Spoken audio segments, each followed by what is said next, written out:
Марат, здравствуй. Пожалуйста, расскажи, из твоих ребят завтра кто будет выступать на турнире MFC 005? Ромпайс недавно появился у нас.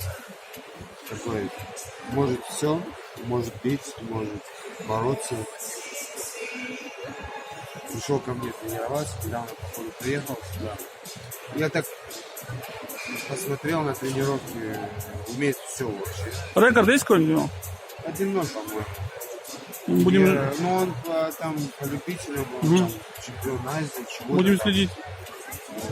Ну, суть даже не в том, что у него какие эти, что он выигрывал. Способность, желание есть, да? Я сразу увидел, что там есть, что нет. По несколько движений его увидел сразу. Марат, такой вопрос. Парень у тебя тренировался раньше, Тому Гуриев, он временно как бы отсутствует или это навсегда уже? Что с Тому ним? Гуриев — это военный человек. Военным Служба. человеку, людям доверия нет. Потому что сегодня здесь, а завтра на Дальнем Востоке служит Советскому Союзу. Их готовишь.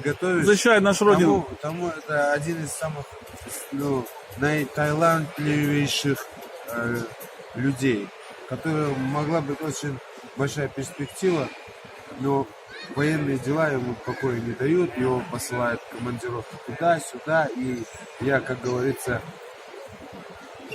не участвую в его спортивной деятельности. В любом случае будем следить. Марат, и еще третий вопрос про Руслана Тимиряева, Феликса Балаева. Куда-то они готовятся в ближайшее время или как у них проходит сейчас дела обстоят? И сейчас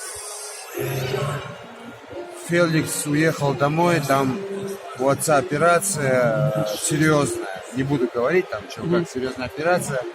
Он пока там. А Руха болеет, он что-то там лечится, не знаю.